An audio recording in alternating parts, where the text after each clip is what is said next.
Bom dia a todos. Primeiro, parabéns a vocês por terem chegado à semifinal.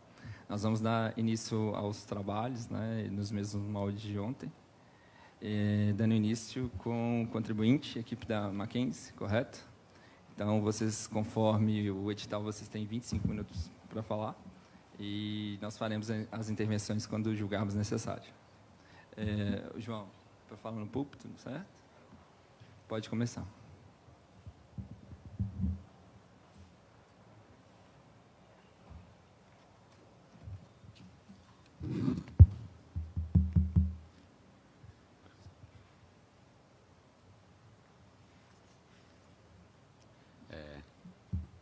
Vossas Excelências, procuradores da Fazenda Nacional, colegas advogados que farão uso da tribuna, senhoras e senhores presentes, bom dia.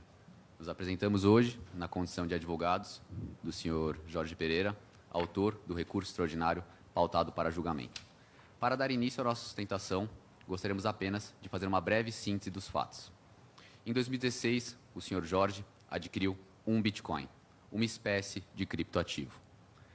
Diante da popularização dos criptoativos, no início de 2017, o senhor Jorge realizou uma troca, uma operação de permuta entre o seu Bitcoin e 150 Litecoins. Doutor, claro. Por que você considera que a operação é de permuta e não de compra e venda? E se essa diferença influencia, no caso, em apreço?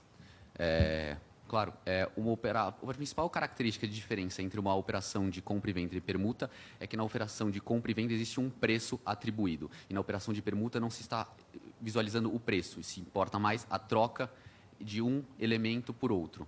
Então, essa é a principal característica, que nas operações de análise não existe um preço efetivo quando o senhor Jorge realiza a troca entre os seus ativos. Ele não está vislumbrando um preço, mas sim por mera conveniência ele vai realizando uma troca de ativos de um pelo outro. Então, qual seria a natureza jurídica do Bitcoin? O Bitcoin possui uma natureza jurídica sui generis. Como a gente defenderá ao longo da nossa sustentação oral, ele é um elemento sui generis, o qual não possui qualquer definição em nosso ordenamento. E a gente focará em demonstrando as manifestações dos órgãos competentes, como da CVM, do Conselho Monetário Nacional, que estabelecem as características negativas que excluem o conceito do criptoativo como ativo financeiro. Vossa Excelência, gostaria que eu já entrasse no mérito agora? Ou... Sim. Claro. A Comissão de Valores Mobiliários, ela, por meio do ofício circular número 1 de 2018, estabeleceu que criptoativos não se equiparariam a ativos financeiros e, por este motivo, não poderiam ser adquiridos pelos fundos de investimento regulados pela autarquia. No mesmo sentido, o Conselho Monetário Nacional estabeleceu que um ativo financeiro deve, obrigatoriamente, se submeter a um registro e depósito centralizado. Um exemplo de depósito centralizado que temos aqui no Brasil é a B3. A B3, ela centraliza todas as informações dos ativos financeiros sobre a sua custódia para rápido fornecimento ao mercado e às autoridades regulatórias, o que também não ocorre com os criptoativos, tendo em vista que a sua custódia ocorre ou por entidades privadas, ou mesmo no caso do Bitcoin, é por uma rede. Então, essas distinções já não permitem que criptoativos sejam equiparados a ativos financeiros. Sim, mas aí você falou que é sui generis, mas então para que serve a criptomoeda? Qual que é a funcionalidade dela no nosso ordenamento jurídico? Exatamente isso. Tanto é a funcionalidade dos criptoativos é uma incógnita, que a própria Comissão de Valores Mobiliários instaurou um sandbox. Um sandbox nada mais é que não regulamentar nada por um período, na CVM especificamente 2 anos, para colher informações do mercado e perceber como um criptoativo se comporta, para identificar como ele é utilizado, usando experiências de direito comparado. Por exemplo, o Banco Central Europeu já se manifestou que muitas vezes um criptoativo pode ter a natureza de commodity digital ou bem como uma forma de pagamento. Então, não é claro a utilização do criptoativo e ele pode, pelo que está sendo indicado, se comportar de diversas maneiras. Além disso, é tão incerta a classificação que existe, inclusive, um projeto de lei no Senado para definir a natureza jurídica. Então, ainda está em discussão no Poder Legislativo brasileiro qual será a correta definição que o nosso ordenamento adotará para os criptoativos. Você poderia me dizer o que diz esse projeto de lei? Esse projeto de lei dispõe justamente sobre a natureza jurídica dos criptoativos. Se será equiparado a uma commodity digital ou um meio pagamento, eles estão discutindo ainda, mas está numa fase incipiente, nem foram dados os maiores parte dos pareceres por parte dos senadores. Você acha que poderia ser equiparada a variação, né, das criptomoedas, dos criptoativos, com variação cambial? Se me permite, Excelência. Boa tarde a todos, ainda não me apresentei. Mas a variação cambial é um pouco diferente da variação que eles atribuem, que nós consideramos a variação que é dada às criptomoedas ou aos criptoativos. Isso porque a variação de valor dos criptoativos é dada meramente pela confiança que os usuários têm nela. E não tem nenhum órgão centralizador, alguma coisa que dá uma confiabilidade. Inclusive, na nossa sustentação mesmo, futuramente o Arthur iria falar a respeito que o próprio Banco Central se manifestou acerca dessa insegurança quanto ao valor das moedas dos criptoativos, que eles podem perder até todo o valor. Então, não daria para se equiparar com o valor cambial nesse sentido. Mas a variação cambial também não leva em conta uma confiança? Sim, mas conforme eu falei, não tem um órgão centralizador que emite essa moeda, diferentemente das moedas cambiais. E numa moeda, normalmente, desde que nós deixamos de adotar o lastro em ouro, as moedas passaram a ter um lastro na confiança que o Estado confere à conversão da moeda. Então, o real tem o seu valor porque o Estado brasileiro garante que com X reais você conseguirá adquirir, talvez, sei lá, um microfone, um papel. E os criptoativos não possuem qualquer entidade que confira um lastro de confiança efetiva ao seu valor. O valor deles deriva meramente de especulações de mercado, oferta e procura, bem como a confiança que o usuário bota no próprio criptoativo. Se me permitem também, hoje mesmo eu estava lendo o jornal pela manhã, eu vi que teve um banco de Bitcoin que acabou de apresentar uma recuperação judicial justamente porque eles perdem um controle, às vezes a confiabilidade na moeda é uma coisa difícil de... Mas, doutor, essa volatilidade não poderia equiparar eles justamente aos ativos? Volatilidade a gente considera que seria uma variação decorrente do valor. Inclusive, dependendo da exchange que você olha o valor do Bitcoin, ele pode apresentar um valor diferente. Então, é diferente da B3, por exemplo, que aponta um valor fixo e tem uma centralização disso. E como a gente já expôs também, a própria CVM, tanto o Conselho Monetário Nacional, entidade máxima do Sistema Financeiro Nacional Brasileiro, estabeleceu os requisitos que um ativo financeiro, precisa ter. Então, como um criptoativo não segue esses requisitos de registro e depósito centralizado, já exclui o criptoativo de um conceito de ativo financeiro. Pois bem, daria continuidade, então, à exposição. Tudo bem? Tem mais alguma dúvida? Tá, darei continuidade, então, à exposição dos fatos. Pois bem, realizada a permuta entre os seus 150 Litecoins e um automóvel, o senhor Jorge não recolheu quaisquer valores aos cofres públicos, dada a ausência de qualquer disposição legal que determinasse a incidência de qualquer imposto em ambas as operações. Doutor, mas o parágrafo 3º, artigo 3º da Lei 7.713 dispõe de forma contrária do que o senhor está afirmando. Então, você está dizendo que esse dispositivo é inconstitucional? Não. Justamente, esse é um fato interessante. Obrigado pela pergunta, Excelência. O parágrafo 3º da Lei 7.713 de 1988 estabelece que incidirá o ganho de capital nas operações realizadas com bens e direitos, e neste se enquadram a conceito de ativos financeiros. Como viemos explicando até o momento, o criptoativo, pela sua natureza sui generis, por ser um elemento que não possui nenhum tratamento, nenhuma definição no ordenamento jurídico vigente, ele está excluído do campo de incidência dessa lei, porque ela não abarca as operações realizadas com criptoativos, tendo em vista que não se pode classificar ele atualmente como um bem ou direito. Excelência, na verdade eu acredito que esse questionamento será respondido mais à frente em nossa sustentação oral, conforme a nossa sistematização. Mas caso o senhor tenha alguma dúvida, pode perguntar por... Não, pô, eu acho que você pode prosseguir desse ponto, inclusive. Não, tranquilo. Então, perfeito. Então... Bom, se o senhor pretende que falamos da legalidade, na verdade esse seria nosso quarto ponto da linha argumentativa e último ponto, mas podemos seguir dele agora. Na verdade, a legalidade é um elemento fundamental do Estado Democrático de Direito, Excelências. E está disposta em nossa Constituição em 2 artigos, principalmente. No artigo 5º, para fins de direito tributário, obviamente. Artigo 5º, inciso 2º, no que diz respeito à manutenção e garantia dos direitos fundamentais dos contribuintes. E no artigo 150, inciso 1º, no que diz respeito à legalidade stricto sensu. E o que diz essa legalidade stricto sensu? A legalidade stricto sensu diz que os impostos serão instituídos ou majorados mediante lei. E o que se extrai de interpretação decorrente deste princípio é que o fato gerador do tributo também estará disposto em lei. Sempre que a gente discute sobre legalidade, eu gosto de lembrar dos ensinamentos do professor Humberto Eco, no livro das limitações da interpretação, salvo engano, que ele fala que, muitas vezes, frequentemente, o texto diz mais do que o autor pretendia que ele dissesse. mas os textos sempre dizem menos do que o intérprete mal intencionado gostaria que ele dissesse.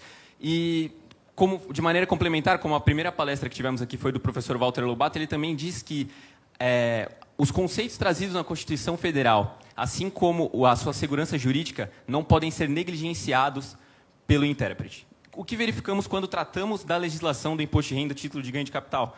O que o meu nobre colega Arthur falou, que este incide em operações realizadas com bens e direitos, que, conforme também muito bem exposto, não se confundem com os criptoativos. Na verdade, a tentativa da Receita Federal e da Fazenda de defender essa alegação é uma tentativa de se alargar a hipótese de incidência do imposto para além das hipóteses previstas em lei.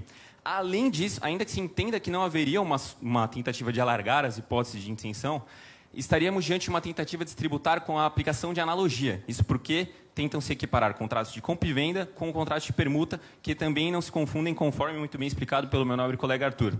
Das duas, uma, então. De um lado, verificamos a tentativa da Receita Federal de se tributar para além das hipóteses previstas em lei, e, de outro lado, verificamos a tentativa de se tributar com a aplicação de analogia. Das duas hipóteses, independente da qual seja enquadrado esse auto, estaríamos diante de uma flagrante violação à legalidade na Constituição Federal. Excelências, temos também a violação ao conceito de renda, podemos continuar desse ponto. Tá bom, perfeito. Dando continuidade à sustentação, quanto ao conceito de renda, nossa Constituição Federal de 1988 incorporou um conceito pré-constitucional de renda, no sentido de que não há que se falar da incidência do imposto sem que o contribuinte aufira um acréscimo patrimonial, acréscimo este efetivado, acréscimo este realizado. Senhoras e senhores, estamos diante de duas operações de permutas realizadas com criptoativos, nas quais o contribuinte não ofere qualquer aumento de capital, qualquer aumento de patrimônio líquido, não percebe qualquer realização da renda. E é interessante notar que, no que se refere especificamente aos criptoativos, e como já havíamos iniciado em nossa sustentação, eles possuem uma altíssima volatilidade, que nem o próprio Banco Central, no comunicado 31357, estabeleceu que não existe qualquer confiabilidade quanto à conversão destes ativos em moeda corrente, bem como que seu valor pode se esvaziar de um momento para o outro. Assim, operações realizadas com criptoativos apenas geram mera expectativa de renda, talvez uma possível ou provável realização futura. Por favor. Qual é a relevância dessa volatilidade, sendo que, no caso em apreço, tem um valor econômico atribuído num dado momento, no caso, quando da permuta? Claro, obrigado pela pergunta. Por exemplo, na primeira permuta, fica claro, o senhor Jorge simplesmente realiza uma troca de ativos entre o seu Bitcoin e os 150 Litecoins. Sem qualquer realização, os 150 Litecoins poderiam perder o seu valor imediatamente, poderiam perder o seu valor na cotação do dia seguinte, ou provavelmente, talvez nas próximas 2 semanas, não existindo uma confiabilidade quanto o valor daquele... Mas não foi o que ocorreu no caso concreto. Mas no caso concreto não ocorreu nenhuma realização, então não se pode auferir um ganho líquido do contribuinte em nenhum momento. Então, mesmo partindo de um custo de aquisição de R$ 3.500 e terminando na declaração de imposto de renda com um ativo, um veículo automotor de R$ 120 mil, o contribuinte não experimentou nenhuma forma de acréscimo patrimonial? Nesse momento, não. Nós, advogados, entendemos que deverá ser registrado como custo de aquisição do automóvel os R$ 3.500 utilizados para adquirir o Bitcoin e, em posterior possível ou futura alienação do automóvel, deverá incidir o acréscimo, a tributação por ganho de capital. Doutor, claro. Então o que você estaria propondo seria um futuro planejamento tributário abusivo quando a pessoa que adquire uma criptomoeda, se ela não quiser ser tributada, então ela nunca vai vender a criptomoeda, só vai permutar por outros bens, e dessa forma se iria erodir a base de cálculo do imposto de renda numa situação que o país se encontra. Como é que se lidaria com isso? Muito obrigado pela pergunta, Excelência, mas, na verdade, isso não seria erudir a base de cálculo, a incidência do imposto de renda. Na verdade, o nosso sistema constitucional tributário, ele é um sistema constitucional que foi instituído com base em previsibilidade, de modo que eu só posso tributar desde que esteja disposto em lei. Para as operações realizadas com criptoativos até o momento, não há nenhuma previsão legal para tal, de modo que uma suposta capacidade contributiva oferida não é resolutiva para que eu tribute essa operação.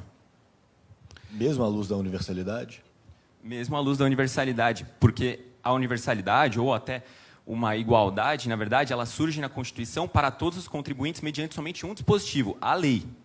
Se não tiver lei, é inviável a tributação. Uma questão.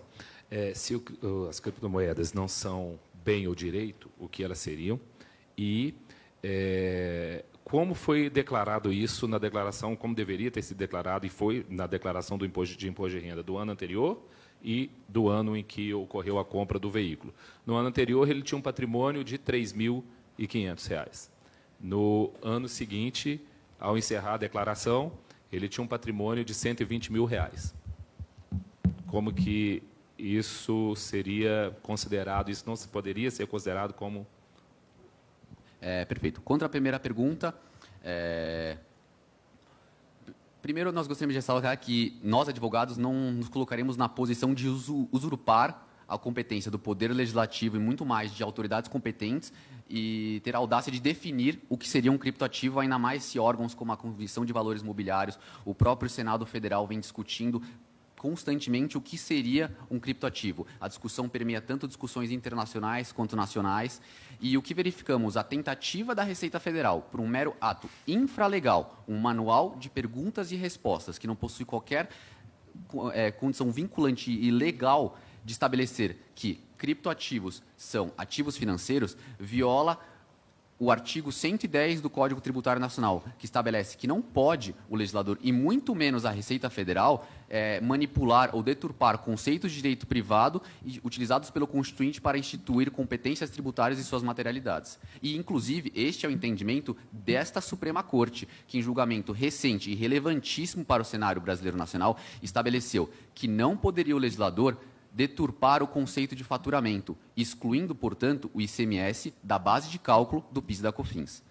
Passaria agora a segunda parte da resposta. Mas antes, eu posso perseguir esse meu criptoativo?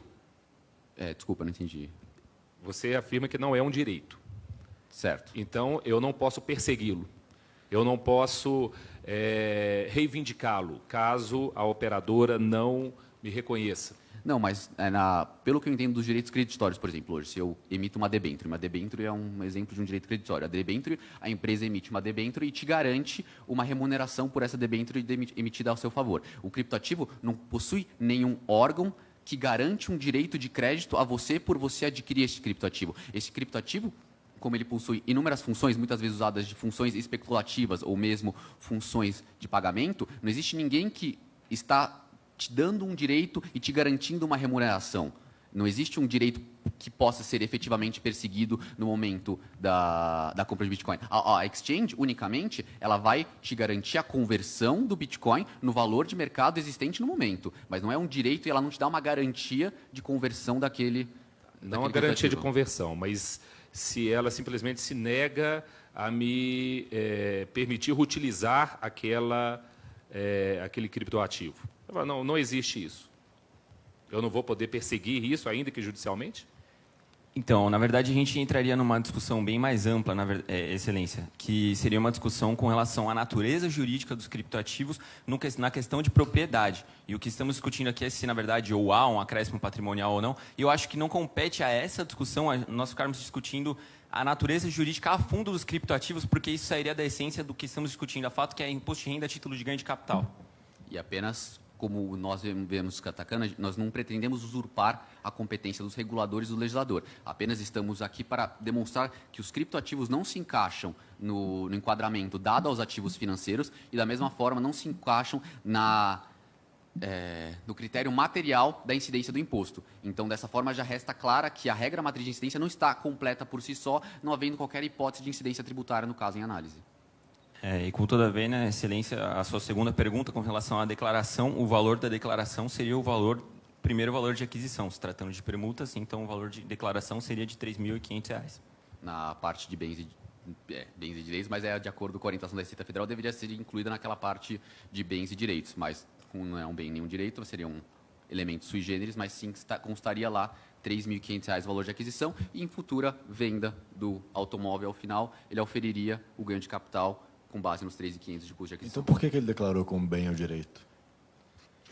Porque é uma orientação da Receita Federal, mas nessa declaração, em nenhum momento ele declarou um lucro, porque foram operações de permuta. Ele seguiu a orientação da Receita Federal de declarar, mas em nenhum momento ele declarou. Como bem ou direito.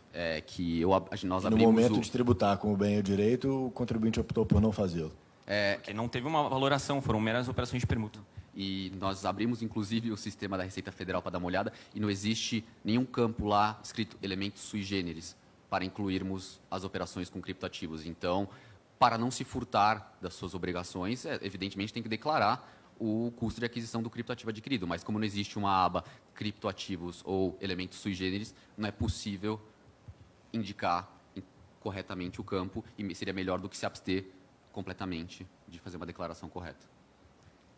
Bom, pois bem, excelências. Conforme já amplamente exposto pelo meu colega Arthur, não há um acréscimo patrimonial decorrente dessas operações. Tendo em vista isso, o auto de infração representa uma clara violação ao princípio da capacidade contributiva do contribuinte. No artigo 145, parágrafo 1º da Constituição Federal, determina que os impostos serão graduados mediante a manifestação de capacidade econômica do contribuinte. E o que verificamos no caso em questão? Verificamos meras operações de troca, meras operações de permuta, onde em nenhum momento o contribuinte realizou esta renda ou trocou os bitcoins ou os litecoins por moeda em sua conta corrente. E renda não realizada não é capacidade contributiva, não é manifestação de capacidade econômica. E nem se diga que haveria uma necessidade de reconhecer uma suposta capacidade contributiva com fundamentos em princípios de igualdade ou solidariedade. Isso porque, ao se reconhecer isso, na verdade, estaríamos abrindo margem para se tributar além das hipóteses previstas em lei, conforme já mencionei. A igualdade surge na Constituição, também conforme mencionei, como um escudo do contribuinte em face às arbitrariedades fiscais, e não como uma espada do fisco para se tributar em desacordo com o texto constitucional. E, por fim, apenas para fins argumentativos, também se antecipa a qualquer tipo de argumento consequencialista por parte do fisco, sob a alegação de que operações realizadas com criptoativos ensejariam supostos danos ao erário, como atos ilícitos. Primeiro, porque esse tipo de alegação sequer poderia legitimar ou fundamentar um auto de infração. O que se discute aqui é se o auto viola ou não a Constituição Federal. Em segundo, esse tipo de alegação não é verdade. Isso porque existem pesquisas no âmbito do direito comparado que comprovam, inclusive uma pesquisa do governo britânico, que, pasmem, senhores, alega que a principal atividade que enseja o risco para a lavagem de dinheiro é a atividade da advocacia. E operações realizadas com criptoativos, na verdade, representam um baixo risco, decorrente da alta complexidade do Bitcoin e da blockchain. Ele apresenta uma alta rastreabilidade para os usuários. E, por fim, para encerrar a nossa sustentação oral, com o pesar que eu recordo aos senhores que estamos passando por tempos tenebrosos, de graves violações aos direitos fundamentais e garantias dos cidadãos brasileiros. Esta mesma corte, na decisão da prisão de segunda instância, está indo atrás, indo na contramão das pressões políticas e das ruas para voltar atrás e decidir pela manutenção de um dos principais direitos dos cidadãos brasileiros, o direito à presunção de inocência. Está voltando atrás para decidir em favor do texto constitucional. Esta corte, na condição de guardiã da Carta Magna, não pode sujeitar as pressões fiscais para impor restrições ao patrimônio privado dos contribuintes brasileiros. A chancela dessa autuação, com fundamento em justiça social, seria bem, na verdade, a legitimação dos ideais de Nicolau Maquiavel, de que os fins justificam os meios, o que é inadmissível em um Estado democrático de direito. Sendo assim, diante das patentes violações à Constituição Federal, Doutor, tem um questionamento aqui que foi explanado anteriormente e sua conclusão me fez retomar. O doutor expôs que essa corte não está aplicando o artigo 110 do CTN, mas essa mesma corte, em um julgado recente, na questão da incidência do ISS administrador do plano de saúde, afastou a aplicabilidade do artigo 110 do CTN. Como que você pode lidar com isso, sendo que você falou que nós mesmos estamos aplicando, sendo que em decisão recente foi afastada a aplicação do artigo 110. Muito obrigado pela pergunta, excelência. Esse é, inclusive, um tema muito interessante, um ponto interessante, e o interessante de ser notado é que se trata de uma decisão até então isolada no âmbito do Supremo Tribunal Federal, tendo em vista que a jurisprudência e os entendimentos do Supremo Tribunal Federal até hoje vêm se mantendo no sentido de que não se pode violar o artigo 110. Essa decisão dos planos de saúde, inclusive, trata de uma alteração de entendimento da súmula vinculante número 31, aprovada por este próprio tribunal, no sentido de que não poderia o ISS incidir na locação de bens móveis, tendo que a natureza jurídica da locação e da prestação de serviço não se confunde. E, inclusive, também, como ressaltei a decisão do ICMS na base de cálculo do PIS e da COFINS, as decisões têm transitado em julgado, inclusive no âmbito do STJ e no STF, por entender e chancelarem e manterem o entendimento de que não poderia, com base no artigo 110 do CTN, violarem direitos de consciente privado e chamarem de faturamento aquilo que não o é. Então, dessa forma, entendo que seja um entendimento divergente e pontual dessa egrégia corte, que não seria apto a alterar anos de jurisprudência pacificada no tribunal. O que você chama de venda de receita não realizada? E eu gostaria que você respondesse pensando no seguinte caso. Duas empresas celebram um contrato. Uma empresa A e uma empresa B, no qual, se não acontecer um determinado fato, a empresa A deve pagar a B uma multa. A empresa A não realiza o fato, a multa incide, a empresa B reconhece isso na sua contabilidade, mas não cobra da empresa A multa. Isso poderia ser considerado uma renda? Isso foi realizado, não foi realizado? E eu gostaria que fizesse uma comparação com os criptoativos. Com relação ao seu caso, eu acredito que se trate de uma disponibilidade jurídica da renda, então a empresa possui o direito de cobrar tal dívida, tal multa, e no nosso caso nós possuímos, diferente, não possuímos a disponibilidade, possuímos mera expectativa de que eventualmente tal renda se realize. Então existe uma mera expectativa de que os Litecoins sejam realizados em real e exista uma efetiva disponibilidade econômica para o contribuinte, e da mesma forma, ao realizar a permuta, uma simples troca de ativos, sem qualquer preço, sem qualquer torna entre as operações, também não se tem qualquer acréscimo líquido ao patrimônio do contribuinte, mas em eventual realização futura, na qual o contribuinte perceba uma renda líquida em reais em sua conta corrente, aí sim poderíamos estar diante de uma disponibilidade econômica e aí sim poderíamos tributar pelo imposto de renda a título de ganho de capital. Inclusive, também o próprio STJ, no recurso especial 1733-560 de Santa Catarina, estabeleceu que, para fins tributários, a permuta não poderia se equiparar ao contrato de compra e venda, não desconstituindo a atuação da Receita Federal na incidência do imposto de renda a título de ganho de capital em permutas imobiliárias. Sim, assim, excelência. Imobiliárias. Imobiliárias, certo. Mas é apenas um indício de como vem sendo dado... Essa limitação clara de escopo, né? Não, claro. Mas só relacionada a unidades imobiliárias. Sim, claro, mas é apenas... A gente tem pleno conhecimento de que as decisões do STJ não vinculam esse Suprema Corte, mas apenas estamos trazendo como o ordenamento jurídico e os tribunais superiores... de objeto distinto. Claro, sem problema. Pessoal, eu queria pedir para vocês passarem pelas alegações finais, porque a gente já atingiu o tempo regulamentar.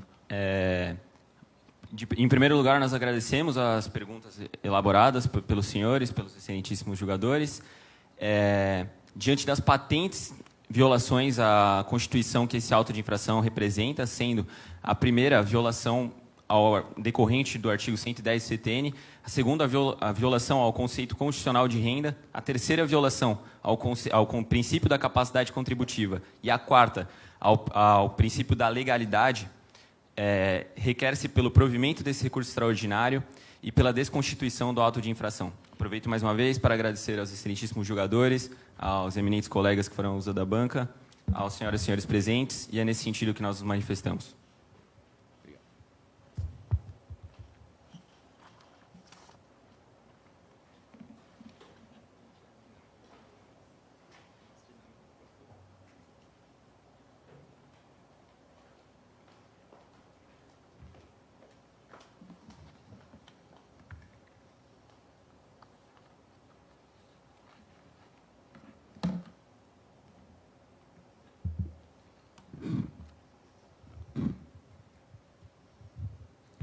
Bom dia, excelentíssimo presidente, senhores ministros, nobres colegas. Eu sou a Bruna Vieira e essa é minha colega Marina Fernandes. Estamos aqui como representantes fazendárias para explicarmos a improcedência do recurso extraordinário interposto pelo contribuinte senhor Jorge Pereira, já que estamos diante de um caso paradigmático de incidência de R sobre criptomoedas. Antes de começarmos a sustentação propriamente dita, é interessante fazermos alguns adendos à sustentação dos nobres colegas. Os colegas alegaram que o auto de infração foi fundamentado não teve fundamento jurídico, porque não houve ocorrência de fato gerador do IR. Isso é um completo engano. Por quê? A Receita, quando fundamentou a lavratura do auto, fundamentou nos artigos de fato gerador de IR e de ganho de capital. A fundamentação legal foi com base no artigo 118 do CTN, que fala sobre o fato gerador, o artigo 21, inciso 1º da Lei 8.981, que é de tributação de ganho de capital que ocorre no presente caso, que iremos demonstrar mais para frente, no artigo 3º, parágrafo 3º e 4º da Lei de IRPF, e no artigo 44, inciso 1º, da Lei 9.430, de 96. Assim, fazendo uma observação ao que os colegas falaram, há sim ocorrência da regra matriz de incidência tributária do IRPF. Por quê? Porque houve preenchimento do critério material. O critério material ele se manifesta pelo fato gerador do imposto de renda. Esse fato gerador do imposto de renda, previsto no artigo 43 do CTN, alega que deve haver disponibilidade econômica ou jurídica da renda. Ocorre isso. Por quê? Porque houve um ganho de capital, algo que foi totalmente desconsiderado, já que nas operações autuadas, que foi a operação número 1, Bitcoin, por 150 Litecoins, houve um ganho de capital de R$ 62.500, enquanto na segunda operação, o ganho foi de R$ 54.000, já que envolveu a troca dos 150 Litecoins pelo automóvel. Dessa forma... Desculpa. Te interrompendo aqui, você afirmou que houve a troca, né? Mas, no momento da troca, ao que me parece, os bens tinham equivalência de valores. Então, como que você justifica a questão da base de cálculo do imposto de renda incidente sobre o ganho de capital? Então, bom dia, excelências. Bom dia, colegas. Com licença. Embora, no momento da transferência dos ativos, eles possuíssem o mesmo valor, estivessem avaliados sobre o mesmo valor, o que constitui o ganho de capital é a diferença positiva entre o custo de aquisição e o valor de alienação. Assim, na primeira operação, houve uma diferença... Bom, no montante da diferença do ganho de capital, houve uma diferença de R$ 116.500. E é isso que constitui o ganho de capital, e não o valor desses bens no momento da transferência. Então, a permuta se equipara à compra e venda? Perdão, eu não escutei. A permuta se equipara a um contrato de compra e venda? Ambos contratos são formas de alienação a qualquer título, e se houver ganho de capital em qualquer um deles, seja permuta, seja compra e venda, seja dação em pagamento, se houver diferença positiva entre o custo de aquisição e o valor de alienação, haverá incidência do ganho de capital. Então, sim, ambas são formas de alienação. Mas nesse negócio jurídico específico foi uma permuta sem torna, correto? Correto, mas isso não quer dizer que não houve acréscimo patrimonial, pois, como nós demonstraremos adiante, houve sim realização da renda no momento em que se auferiu o ganho de capital, até mesmo... Mas qual que foi o acréscimo se ele já detinha na esfera patrimonial um Bitcoin com avaliação de mercado equiparada aos Litecoins? Onde está o ganho? Bom, facilita a visualização do acréscimo patrimonial se pensarmos que o contribuinte partiu de um investimento de R$ 3.500, realizou 2 novas operações pelas quais ele disponibilizou a sua renda, ele adquiriu disponibilidade sobre a sua renda e, partindo de R$ 3.500, em aproximadamente 1 ano, o contribuinte chegou a adquirir um veículo no valor de R$ 120.000. Qual a disponibilidade que ele adquiriu? Econômica, jurídica? Isso influencia no caso? Sim, o contribuinte oferiu disponibilidade econômica sobre os bens, porque não necessariamente a disponibilidade prevista no artigo 43 do CTN deve ser demonstrada na forma de percepção de moeda. Sobre esse tema, o professor Maria de Oliveira esclarece que o patrimônio ele é composto pela universalidade de direitos e obrigações, de forma que qualquer novo direito ou obrigação que possua expressão econômica, ainda que não seja representada pela posse de moeda, aumenta o patrimônio. A título de exemplo, um indivíduo que recebe como remuneração um carro também será tributado pelo imposto de renda. Mas, então, o momento da ocorrência do fato gerador aqui seria o momento da conversão das moedas em veículo, e não o momento da troca de uma moeda por outra. Obrigada pela pergunta, excelência, mas não, ocorrem 2 fatos geradores do imposto de renda aqui. na transferência entre ativos também ocorre ganho de capital. Eu posso fazer uma comparação aqui, porque nesse momento ocorre uma efetiva operação de alienação dos ativos, que pode ser comparada com a operação de incorporação de ações. Já que, segundo o professor Luiz Eduardo Schwery, na incorporação de ações, a ação da incorporada, que aqui pode ser comparada com a Bitcoin, é utilizada como meio de pagamento para aquisição de um outro ativo, qual seja a ação da incorporadora, que aqui pode ser comparada com a Litecoin. E é, de fato, o que ocorre no presente caso. Você está dizendo comparada, então qual a natureza jurídica da Bitcoin? Então, as criptomoedas, elas são consideradas equiparadas a ativos financeiros. A própria Receita, no seu Manual de Perguntas e Respostas de 2019 agora, mas necessariamente no tópico 447, que trata especificamente da tributação de declaração, né, de moeda virtual, esclarece o seguinte, abre aspas, as moedas virtuais, bitcoins, por exemplo, muito embora não sejam consideradas como moeda nos termos do marco regulatório atual, devem ser declaradas na ficha bens e direitos, como outros bens. Aqui uma observação muito breve. Qual é a base legal? Oi? Qual é a base legal? A base legal tem um projeto de lei, o número do projeto é o 2303 de 2015, que está discutindo a natureza da criptomoeda. Uma das naturezas discutidas é o ativo financeiro, justamente porque a moeda virtual é um bem intangível. E o ativo financeiro... Você não está dizendo que a base legal é um projeto de lei? E Não complementando a manual de não respostas... só a base legal. Está sendo equiparado, está sendo desenvolvido essa base legal. Então não há base legal. Está sendo desenvolvida. O manual de perguntas e respostas da Receita, ele vincula o contribuinte? Então, terminando. Vincula, obrigada. Uma vez que podem ser equiparadas ao ativo financeiro, elas devem ser declaradas pelo valor da aquisição. Aqui já começa a observação para o fato gerador do IR, porque o senhor Jorge ele declarou a unidade de Bitcoin obtida em 2016, na sua declaração anual de 2017, pelo valor de aquisição, R$ 3.500, não tendo declarado as demais operações, somente o carro, no valor de R$ 120 mil. O que demonstra? O senhor Jorge ele tinha pleno conhecimento que ele deveria ter declarado essas criptomoedas. Ele se omitiu. E depois, simplesmente, declarou o carro. E aqui é importante observarmos que o contribuinte conseguiu a proeza de transformar R$ 3.500 em R$ 120 mil, alegando que não houve ganho de capital. Mas, como não houve ganho de capital, se ocorreu uma valorização de 3.328% em apenas um único ano. Ora, excelências, é evidente que houve o ganho de capital, como minha colega Marina Fernandes alegou aqui já. O ganho de capital é a diferença positiva entre o valor da alienação de bens ou direitos e o respectivo custo da aquisição. Assim, aplicando-se esse conceito ao presente caso, nas operações autuadas, envolvendo bitcoins por 150 litecoins e esses 150 litecoins pelo carro, percebemos o ganho. Como falado anteriormente, a Bitcoin foi adquirida por R$ 3.500. Essa Bitcoin de R$ 3.500 originou 150 unidades de Litecoins com valor de mercado de R$ 66 mil. E essas Litecoins originaram um carro no valor de R$ 120 mil, havendo ganho de capital pelo contribuinte.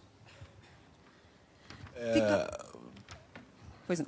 Você mencionou que o manual de perguntas e respostas ele vincula o contribuinte. E na sua fala anterior você tinha mencionado que não tinha base legal para que instituísse esse dever do contribuinte. Eu fico me perguntando onde está o princípio da legalidade nessa autuação. E complementando também, que espécie de ato normativo é o manual de perguntas e respostas da Receita Federal? Obrigada pela pergunta.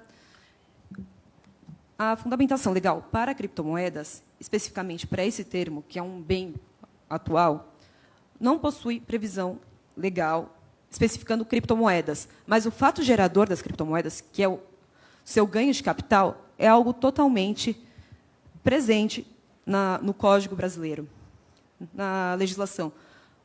O próprio artigo 118 do CTN, que foi utilizado como fundamentação para a lavratura do auto, bem como o artigo 43 do CTN.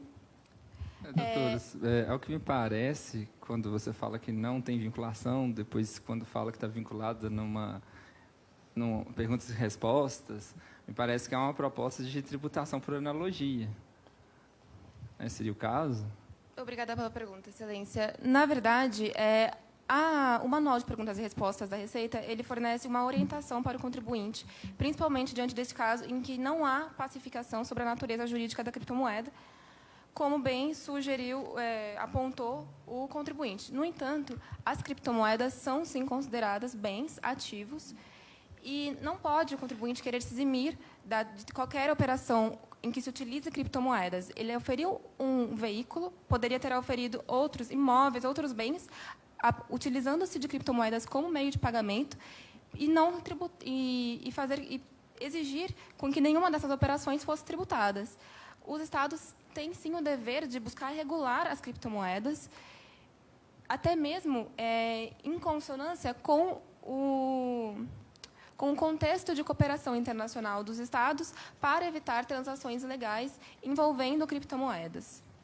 E complementando nesse contexto, sob a perspectiva dos contribuintes, como fica o princípio da segurança jurídica, da proteção da confiança, se de um lado as autoridades fiscais buscam construir, autuar e impor obrigações acessórias no sentido de que os criptoativos eles constituem um ativo financeiro e de outro lado a CVM, Banco Central, o Conselho Monetário Nacional insistem em afirmar que não constituem um ativo financeiro. Certo.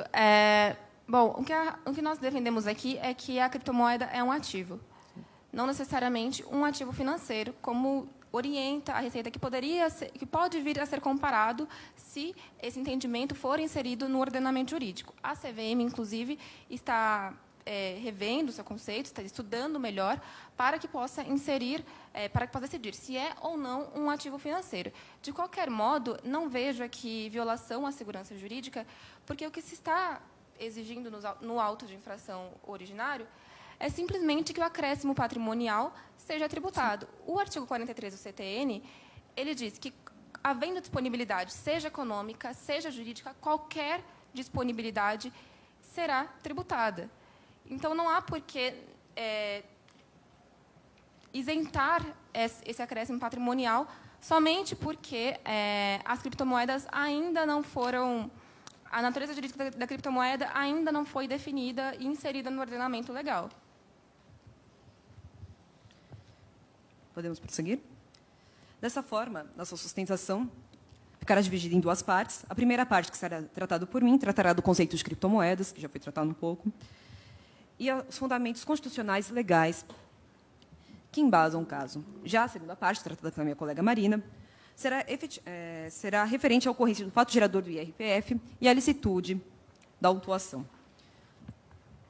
Aqui, excelências, é importante observarmos que, no caso, o ganho de capital ele fica presente porque a criptomoeda ela é uma espécie de um ativo que está sujeito à incidência de IR. Isso está previsto na própria Lei 9.250, de 95, no artigo 22, inciso 2º, que estabelece se o ganho for superior a R$ 35 mil dentro de um único mês, o que acontece aqui no presente caso, nas operações faladas anteriormente, deve ocorrer a incidência de alíquota de 15% sobre o ganho auferido. Por isso, é fundamental entendermos que o artigo 153 da Constituição, mais necessariamente no seu inciso 3º, atribui competência para a União, para a instituição do imposto incidente sobre a renda e os proventos de qualquer natureza.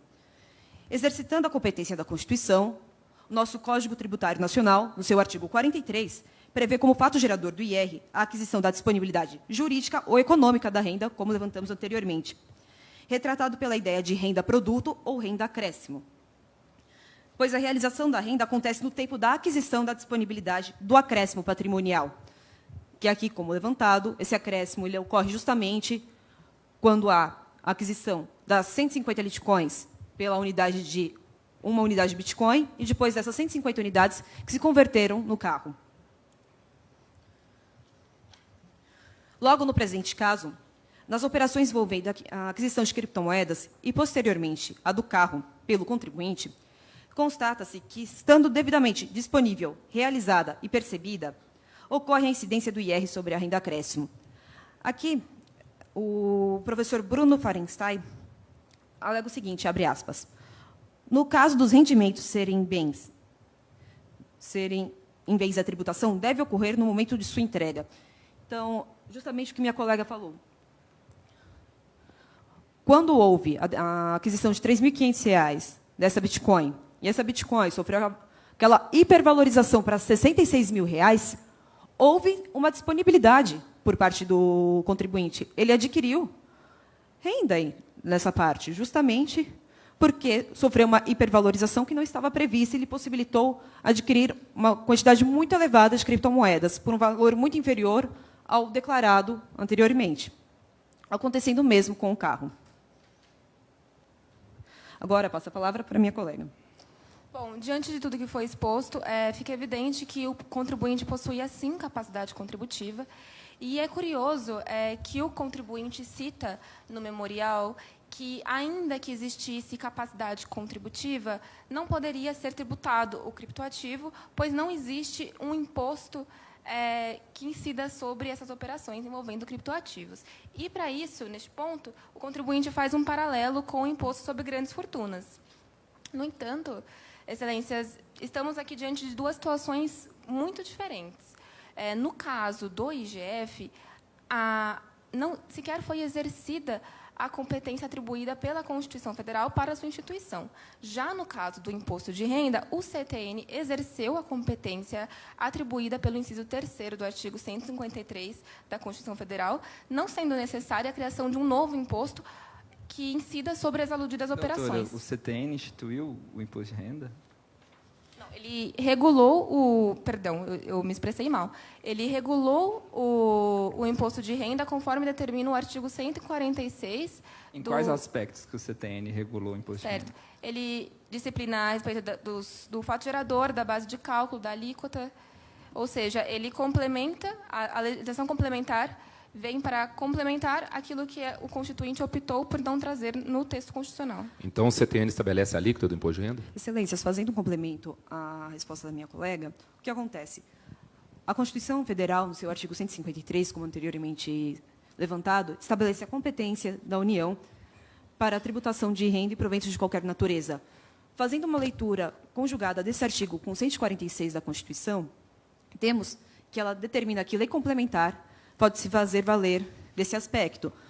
O Código Tributário Nacional, embora ele seja originalmente uma lei ordinária, ele tem força de lei complementar. Daí sua importância para a tributação do imposto de renda, como minha colega falou, para determinar seu fato gerador, sua base de cálculo e os demais fatores para a incidência do IR. A legislação que embasa a tributação das referidas operações são os parágrafos 3º e 4º do artigo 3º da Lei 773, de 88, segundo os quais será tributado pelo imposto de renda o ganho de capital aferido na alienação a qualquer título. E é certo que a operação de alienação a qualquer título que transfira a propriedade e acrescente ao patrimônio deverá ser tributada pelo ganho de capital. Assim, a efetiva realização da renda concretiza-se no momento em que os bens e direitos são integrados ao patrimônio do adquirente. E é preciso salientar, Excelências, que a ideia de realização da renda está vinculada ao seu recebimento, porque a legislação do imposto de renda das pessoas físicas disciplina que a renda será disponibilizada quando percebida pelo adquirente, de forma que adota o regime de caixa. Bom, na sequência, o contribuinte alega que as operações foram meras permutas, em que não se verifica qualquer acréscimo patrimonial. No entanto, como já foi demonstrado, ocorreu, sim, acréscimo patrimonial. E, bom, essas comparações, a comparação com a incorporação de ações que eu fiz anteriormente, somente reforça a noção de que a criptomoeda é, sim, um meio de pagamento.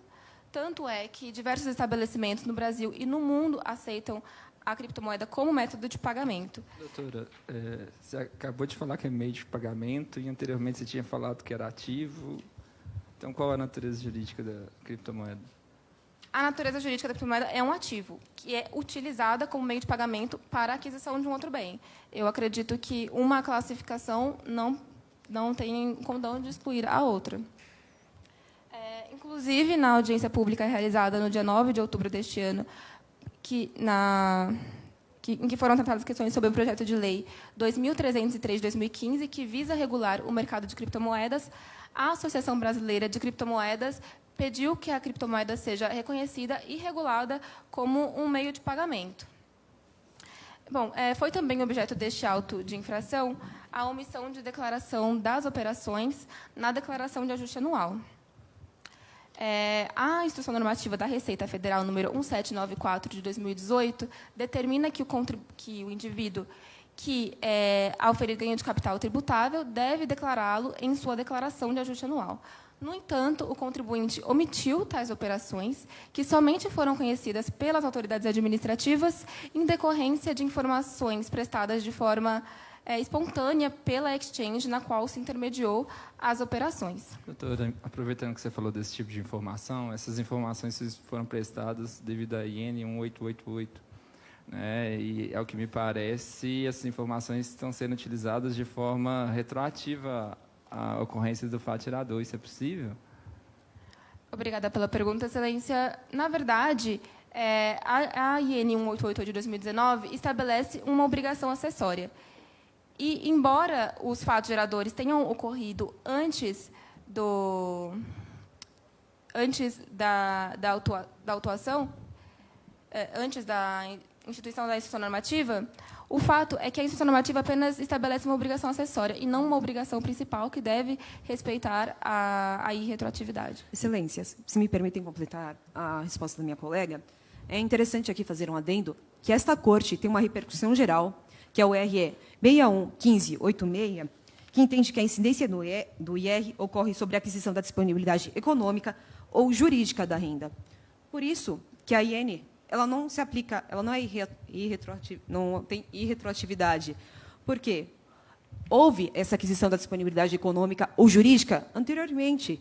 E o senhor Jorge tinha conhecimento, deveria ter declarado, tanto é que ele declarou a unidade de Bitcoin e simplesmente se omitiu em declarar as demais, tendo ocorrido a disponibilidade econômica. Então, é uma afronta à repercussão geral dessa Corte.